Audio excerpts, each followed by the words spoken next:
Olá, boa noite. Começamos o Cultura Livre, o nosso encontro semanal com a cultura mato-grossense. Hoje mergulhamos na terra e na poesia. Recebemos a artista visual e ceramista Cândida Ferreira, que acaba de abrir a exposição Casulos, no Museu da História Natural de Mato Grosso. Cândida é uma pesquisadora das nossas raízes e trabalha o barro em diálogo direto com a natureza. Vamos conversar sobre arte, ecologia e as transformações que o tempo esculpe. Cândida, é um prazer recebê-la aqui no Cultura Livre. Seja muito bem-vinda. Obrigada, Elô. Acho que o prazer é sempre do convidado de ter essa vitrine, essa oportunidade, né? De poder falar um pouco mais sobre o trabalho. A gente fica muito feliz e que eu venho acompanhando o seu trabalho, não te conheci ainda pessoalmente, mas venho acompanhando aí a sua trajetória, tem muita sensibilidade, muita mulheridade no seu trabalho, parabéns. E para a gente começar, o público que não te conhece em casa, fala para a gente quem é a Cândida e como que ela vem de encontro com a artista visual, a ceramista, sua trajetória um pouco enquanto artista, meio resumida, assim.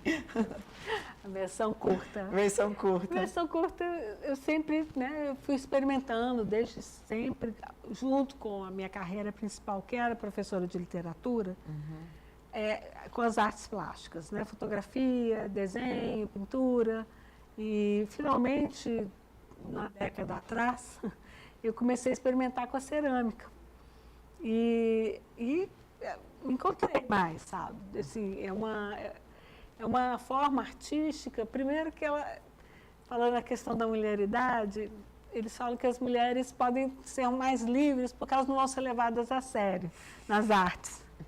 Porra, gostei, eu não conheci. E aí eu podia experimentar com o que eu quisesse, porque sabia que tipo, não ia ser levada a sério. Agora está bem séria a exposição. Está muito séria. É uma coisa muito bacana, um espaço muito bacana, mas então foi isso. Eu sempre estava experimentando e finalmente eu encontrei na cerâmica um lugar bem forte de realização, né? Bateu, né? Aquela coisa que dá, que transborda, né? E, Cândida, a gente sabe que você já percorreu o Brasil, o mundo, vários estados, mas é aqui no Mato Grosso que você começa a ter suas exposições, sua primeira exposição em 1980, né, na década de 80, e aí veio entre vários trabalhos, então é aqui, Mato Grosso que mexe com você. Conta pra gente o que há de diferente nesse estado, nessa cidade que é tão calorosa, né? O que ela vai de encontro aí com a sua arte? Eu acho que Mato Grosso, que é uma cidade de encontro de pessoas, né, de todos os lados, eu acho que ela termina sendo menos rigorosa na hierarquização e aberta às experimentações, né? Você vê algumas experimentações, até no campo agrícola aqui, você encontra umas pessoas que estão buscando outras coisas. E as artes plásticas também, né? Não tem isso, né?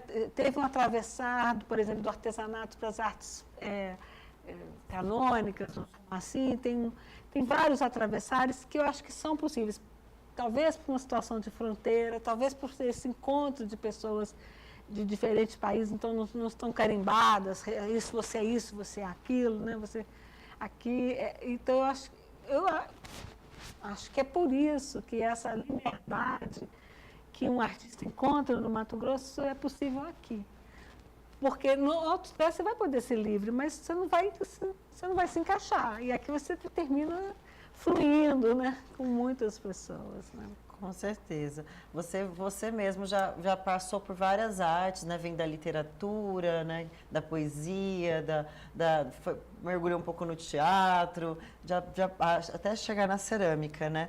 E conta pra gente, você que fez parte de um dos movimentos mais importantes aí, junto com uma pessoa maravilhosa que é o Vladimir Dias Pino, que é a geração Cochipó. Como que essa bagagem da poesia visual e da ecologia influencia na ceramista que vemos hoje, sabe? Conta pra gente primeiro o que é essa geração Cochipó e depois como que isso influencia na ceramista hoje? A geração Cospó é praticamente uma ação do Vladimir, sabe? Ele falou, não, está muito parado, vamos fazer.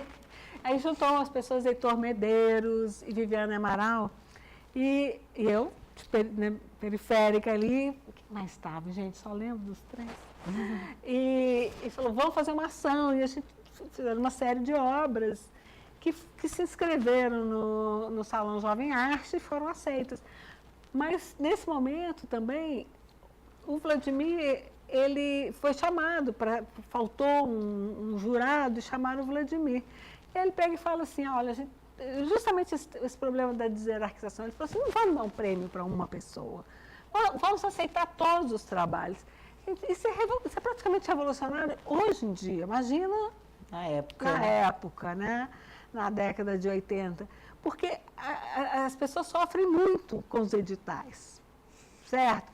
Tudo bem que o edital, o ponto de cultura, tudo isso democratizou muito a cultura, mas alguém perde, isso é muito doloroso. Então, essa ação do Vladimir, todos são aceitos, todos são artes, todos, tem um que valha mais. E ele distribuiu um prêmio por todos os participantes, entendeu? Então, todo mundo que participou ganhou. E aí escreveu um manifesto, o Manifesto da Geração Cospó, criou essa geração Cospó e criou em mim esse desejo muito forte de deserarquização. Cerâmica na hierarquia das artes é a mais baixa. Hoje não, as pessoas sempre falam uma valorização da cerâmica. Mas, por exemplo, você vê uma matéria boa, assim, uma matéria de jornal normal. As 10 exposições mais importantes de São Paulo de 2024. Teve uma exposição super importante de uma ceramista, Celeida Tostes, que fazia muito tempo que não havia uma grande exposição dela. Você acha que entrou nas 10 melhores, sabe, nas 10? Não entra. Mesmo sendo Celeida Tostes, gente, uma referência na América Latina, super importante. Então, a gente pode se dedicar a essa matéria, que é o barro, sem medo, porque tive esse grande mestre lá atrás que falou assim, não é assim. Agora, a poesia concreta, então, é a poesia visual, poema processo, poema ave, toda essa loucura do Vladimir, era uma constante também, isso marcou toda a minha carreira como professora de literatura. Literatura não é só conteúdo, som, literatura é imagem. A palavra está desenhada sobre o papel. Então, quando você vai pensar a sua escritura, você vai pensar essa materialidade da poesia, né? Isso também, meus alunos todos aprenderam sobre isso, sabe? Você não é, fotocópia. Aí eu brincava com eles, quando o livro, queimar livro, é uma coisa super mal vista, de censura radical. Aí eu brincava, e aí, vocês queimam fotocópia? Porque se o texto é só o conteúdo, você não pode queimar a fotocópia também, porque o conteúdo está ali. Não, você não queima o livro, o objeto livro, que tem um peso cultural, estético, todo, né? Aí, são essas coisas que marcam muito uma pessoa, né? Imagino, marcou sua trajetória e influencia até hoje, isso é muito importante. E você que também trabalha com o que você chama de argilas selvagens e esmaltes cinzas, qual a importância política e estética de criar uma obra onde a própria terra dita as regras do jogo, né? Eu fiquei muito argilas selvagens, já pensei elas assim, sabe? E elas são bem assim. Elas são bem assim. Tem outra coisa muito bonita, a argila tem memória. Usam para terapia, né? Para tantas coisas. Ela em si mesma, como matéria, ela tem memória. Ela fica guardada numa posição. Você vai lá trabalhar ela, você tem que convencer ela de sair dessa posição e ir para outra. Então, quando você trabalha com argila selvagem, você está trabalhando com ela com essa memória da terra. Inclusive com pedra. Você tem que fazer um grande trabalho de depuração, etc. E matéria orgânica, etc. As argilas comerciais ou industriais, elas são trabalhadas para atender aquilo que o ceramista quer. Então, eu quero fazer um copo, ele precisa de aquela seja resistente, que você vai lavar, que ela não seja porosa, porque senão a água vai sair. Então, uma série de exigências. A argila selvagem é menos controlável com relação a isso, certo? Então, ela vai servir, apesar de que, historicamente, muita gente fez panelas, pratos, aí em São Gonçalo, você pode cozinhar e beber água neles, tem problema, mas isso a pessoa foi aprendendo a civilizar essa argila, né? Quando você trabalha lá com mais próxima ao seu estado natural, ela vai servir menos para ser utilitária, ela vai servir mais para a arte, né? Os esmaltes feitos de cinzas, os meus esmaltes aqui, os primeiros que eu colhi aqui, e infelizmente eu já vou poder voltar a colher, foram colhidos de queimada, porque hoje eu já vi uma queimada na estrada, né? Um fogo na estrada. Ela é uma tragédia que atravessa nosso estado a cada ano, e com data de começar e data de terminar, né? Então, eu recolho essas cinzas e faço, aí eu misturo com outros minerais, né? E faço as argilas, certo? Então, esse uso das argilas de cinzas tem esse aspecto muito simbólico, sabe? De tentar ver um pouco de beleza na destruição. O que o Franz Kraftberg fazia com as árvores queimadas da Amazônia. Ele tirava, resgatava, trabalhava e transformava em esculturas, né? Tem a memória da destruição, mas tem a reconstrução pela beleza, né? E eu acho que meus esmaltes de cinza têm essa conexão. E eu tento, obviamente, convencer a minha argila de se comportar bem em outro momento, porque ela fica com a sua memória espalhada na natureza, ela é arisca. muito problemática ao trabalhar, né? Então, reconstruir outra memória para ela, né? Então, as argilas selvagens são as argilas que você extrai diretamente da natureza, que não sofreu nenhum processo.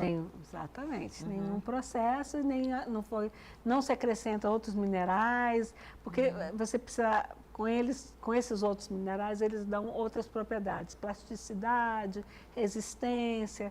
Com isso você vai equilibrando a argila e ela fica muito boazinha para te obedecer. A selvagem não. Agora a gente entrando na sua obra atual, né, que é a exposição Casulos. A exposição fala de abrigo, de proteção, mas também de transformação. Por que casulo se tornou um símbolo central assim da sua pesquisa neste momento, né? Quando eu cheguei na minha nova casa, ela era tomada por casulos de vespa, de certos tipos de vespa que fazem casulos com barro, né? Tem, de modo geral, já falei da Celeida Toches e tal, os ceramistas têm um encantamento com esse colega natural, né? Que faz essas coisas tão lindas. Ninguém deixa de se emocionar com um ninho de João de Barro, né? Com o piseiro as pessoas já têm mais preconceito. Mas tem os cupinzeiros do Pantanal, aquela maravilha, né? Parece um vale de castelos, né? Então, também tem seu encanto, mas se você vê um cupinzeiro quebrado, ele é todo cheio de... Ele é uma forma já pronta, né?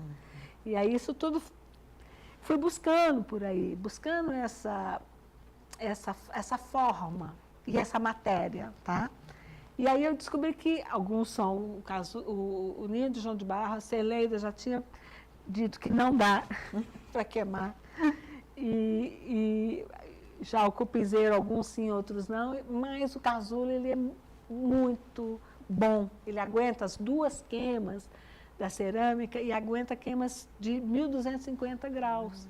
Então, claro, eu venho e elas estão ali o tempo todo, e tem casulos novos o tempo todo, né? Todo dia eu fui nadar, a gente tem um trapichezinho na represa e estava lá casulos na beira d'água. Ela escolheu dela com vista para a lagoa, os casulos. Então, ela domina meu ambiente, né? Domina mesmo, assim, está em todos os lugares, né?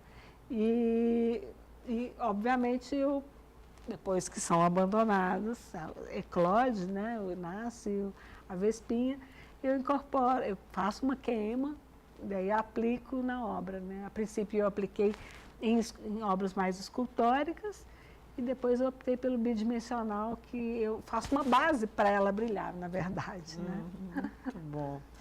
Na exposição, as estruturas parece que foram feitas por insetos ou pássaros, né? A gente não sabe onde que começa o trabalho da Cândida e onde começa a agência da natureza, né, nessas peças. Acontece isso mesmo? Tem alguma ajuda da natureza aí, Cândida, nessas peças? Não, elas foram feitas pelas vespas, cupins e uma peça de João de Barro. Eu falei, a maior parte eu só fiz uma base e decorei com esmalte de cinza e vidro, né?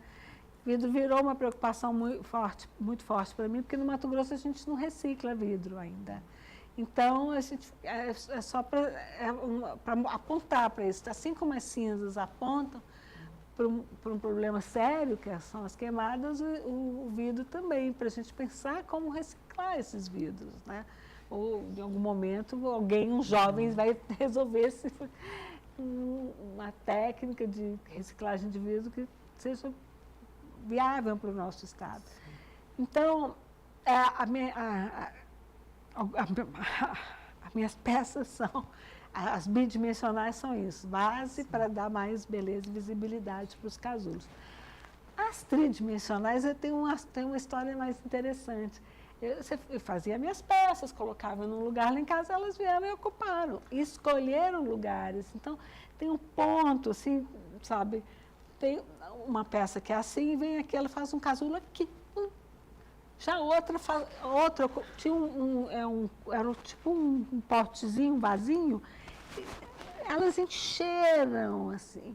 É completamente diferente essa aqui, único, sutil, e aquele cheio, e elas foram ocupando, né? Então, eu expus esse trabalho também. Então, tem trabalhos que elas fizeram, casulo, abandonaram, né? Eclodiu, nasceu, a vespinha, elas abandonaram, e eu, então, tomei e apliquei na obra. E tem essas obras que eu fiz a obra, essa obra está linda, acabada, a minha obra, ela veio e falou, não está não. Vou colocar aqui uma intervenção. Então, tem esses dois caminhos, assim, né, na minha exposição. Muito bom, né? Aí, e a sua obra também, a exposição Casulos, não é apenas visual, né? Ele tem o som da Estela Seregatti e o vídeo do Pemutz.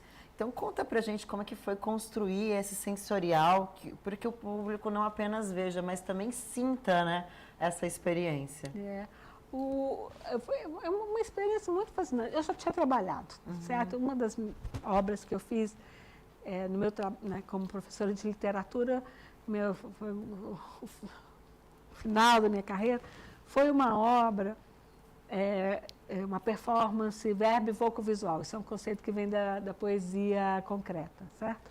Verbal, sonora e visual, né? E, então, já é uma forma de trabalhar, né? E também já contei que fiz cinema no Mato Grosso, com Luiz Borges também, né? Aí nos anos 90, né? Quem mais? Então, tudo isso sempre é presente nos meus contatos. Tá? E Estela eu não conhecia, são pessoas daqui, nova geração, que Fred Gustavus me apresentou, e que vieram conhecer o meu espaço e construíram a obra a partir daí, né? E eu falava assim, eu queria que tivesse, a cerâmica soa, né? Ela tem gente que trabalha isso como instrumento de sopro ou percussão, e eu queria que essas coisas fossem incorporadas, e Estela fez isso perfeitamente. Não só isso, né? O som do João de Barro, o canto do João de Barro, ela captou o som da vespa, né? Então, tudo isso, ela, estando lá no meu espaço de trabalho, ela fez exatamente o que sonhava. Assim, né? Obviamente, se eu fosse compositora, eu queria ter composto essa trilha, porque ela dá o ambiente da criação, né? E eu registrou isso visualmente, só que ele se encantou com essas câmeras incríveis, né? Então pegou o passarinho, a vespinha trabalhando, umas coisas perfeitas que que dão esse protagonismo que eu queria que eles tivessem, né? As entidades bióticas. As entidades bióticas também. Tivessem, né? E não tinha lugar melhor para essa exposição acontecer do que o museu, né? Museu da História Natural, né? Porque vai de encontro com a arte tradicional, com a ciência e dialoga com os fósseis, né? Que a gente tem lá, a história da Terra e como que você sentiu, né, nessa abertura que teve lá, já teve oficina, então conta pra gente um pouquinho como que foi abrir isso para o público mostrar e ver a coisa acontecendo, né, saindo do imaginário e indo para o concreto. Realmente não tinha lugar melhor. Em outro aspecto, tem um aspecto conceitual que a exposição combina com o espaço, mas também no aspecto formal. A minha obra ela é de fragmentos, né? É um fragmento de casulo, né? Uma vez uma amiga estava transportando a peça para mim, ela falou, quebrou? Eu falei, não, ela não são inteiros. Essa coisa, no caso do museu arqueológico, no meu caso entomológica, de recolher o resto, e é isso, nem sempre você consegue tirar o casulo inteiro, ou, obviamente o ninho de barro depois que queima nunca mais ficará inteiro. Então tem esse aspecto formal que a exposição casou muito bem com o espaço. Porque está lindo, né, o museu. Né, esse jardim dele, que é uma obra em si mesma, né? Então foi muito bacana eles poder expor ali, né? E, obviamente, o museu tem uma visitação bacana, né? Um público inesperado, de crianças e adultos que gostam de ir lá, né? Então, muito privilégio de ter eles terem me aceitado ali. E foi ótimo, a abertura com chuva, estava fresquinho. Cuiabá recebendo muito bem casulos. Tem uma obra que chama Coração Pantaneiro, né? Que ela é uma intervenção no jardim, então estava molhada, o Pantanal seco, é triste, né? Está um Pantanal molhado, então, muito bacana. Tentar harmonizar também, né? E de alguma forma, uma obra no jardim já é uma intervenção, e harmonizou com o jardim, eu acho. Né? Com certeza. Cândida, aproveita para convidar o público de casa para ir assistir a exposição, até quando a sua exposição fica em cartaz e aonde a gente consegue acompanhar seu trabalho. Você tem um espaço também que fica ali na Praça da Mandioca, é aberto para visitações. Conta para a gente. O meu ateliê mesmo é em Livramento. Livramento. Nossa Senhora de Livramento. Eu moro lá. Né? E a exposição está aberta até 5 de junho, né? Então, vão até 4, vai que dia 5 chove demais, acontece alguma coisa. Então, né? E vamos ter outras atividades, vamos ter uma oficina de cerâmica e um espaço de discussão, porque uma das coisas que é desse trabalho é o diálogo com o discurso ecológico, né? Eles realmente se inserem no que se chama ecoarte, né? Então, vamos ter também um diálogo com um biólogo, educador, né? E isso, todas essas vão estar acontecendo relacionado com a exposição, tá bom? Então, até dia 5 de junho, além do estar aberto ao público a visitação, vamos ter ainda oficinas, né? E para acompanhar tudo isso, a gente consegue ver pelo Instagram, tem o Instagram do Casulos, da exposição, onde eu consigo... Tem, no Instagram e também na página do museu. Na né? página do museu. Também está divulgando a programação e com horários, Instagram e página do museu, as inscrições prévias com os ateliês que precisarem de inscrição. E esse aí é o Instagram da Cândida também, ali você acompanha um pouquinho aí do trabalho e produção, já achou seu Instagram ali, ó. Esse é o Instagram da Cândida, você acompanha também, olha os casulos, e ali você fica sabendo também um pouquinho sobre o que vai acontecendo aí. Vai estar da literatura, né, que foi sobre a escrita criativa, né, que aconteceu na abertura. O primeiro fim de semana. Primeiro final de Um semana. trabalho super bonito da Tatiana Assis, né? Espero, né? Eu vou ver o resultado. Eu participei do processo, do momento que as pessoas estavam aprendendo a desenvolver essa escritura especial, que é a crítica de arte, né? Que é diferente da literária, que é diferente da crítica teatral, do cinema, né? É uma escritura que teve bastante acolhida, né? Aqui. Muitas mulheres, né? Muitas mulheres juntas. Uhum. Cândida, parabéns pelo trabalho, pelo Casulos. A gente te aguarda aqui para falar mais ainda sobre os seus futuros trabalhos. Acredito que a gente vai ver muita coisa ainda acontecendo, né?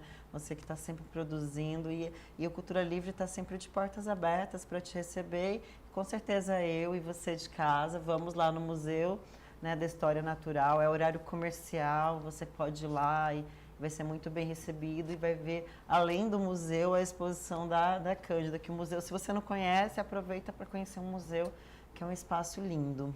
O espaço está muito lindo. Muito bem cuidado, né? Uma gestão muito boa. É. Cândida, muito obrigada, então. Obrigada a você, Elô, prazer. Prazer. E vocês aí de casa, até logo. No próximo bloco tem mais Cultura Livre.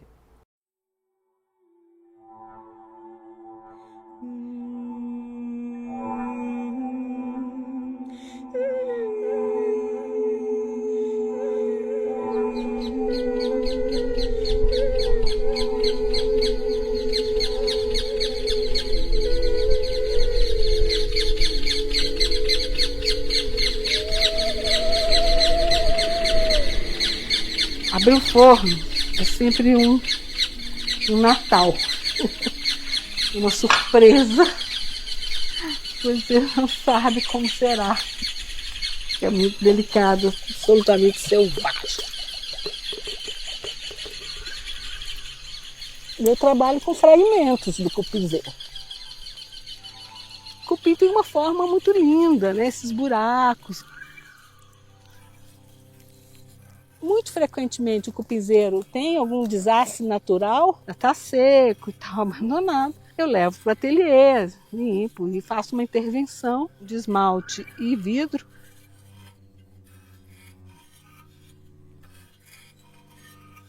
Essa terra está no Cerrado.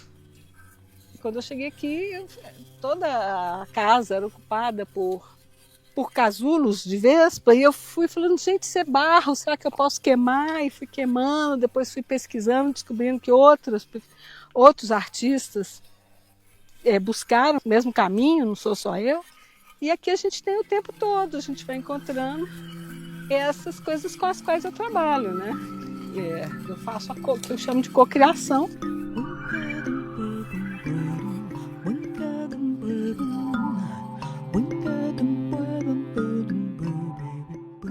Eu tenho uma argila aqui, que é selvagem. Ela foi tirada da terra lá e ela, né, eu tenho que recolher ela aqui, né, tirar a pedra, planta, matéria orgânica. Então eu preciso derreter ela, peneirar. E ela dá essa aqui ela tem muito ferro, então ela dá uma peça muito vermelhona, sabe? Goiabas. E ela aguenta altas temperaturas, né? Quando o casulo está queimado, né? O casulo da vespa queimado, ele chega nessa cor, né? Em alta temperatura. Porque ele, claro, é dessa mesma família, né? Dessa mesma terra. Realmente o mais forte, o que realmente resiste às duas queimas, com esmalte, etc., é o ninho da vespa, né? É o animal mais frágil, mas tem a casa mais forte. Esse é do ninho de João de Barro. Eu colhi o ninho, trouxe para o ateliê e deixei ele aí e tal. Muito tempo. Em algum momento falei, bom, vou queimar. Mas o ninho de João de Barro é muito frágil, ele só aguenta uma queima, né? Só que nesse momento, a vespa veio e ocupou. Só depois que eu queimei e o ninho se desfez, é que eu vi que tinha o casulo dentro. As peças estão sempre sendo, outra vez, né, ocupadas e às vezes eu queimo sem saber. São peças que não foram pensadas para serem com essa intervenção, mas se ela fica guardada aqui no ateliê, aí vem a Vespa e faz o ninho dela aqui, né? Ocupa o território, ocupa o espaço.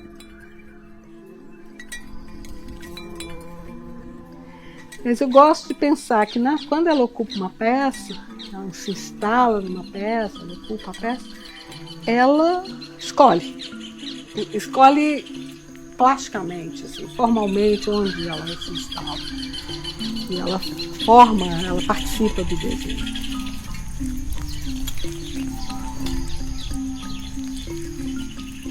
Todo ceramista se encanta por isso, porque é um ser da natureza que está aí com a mesma procura, né? Assim, procura da argila, da peça e da criação, né? A criação, no caso, reprodutiva dela, mas também é uma criação plástica, né?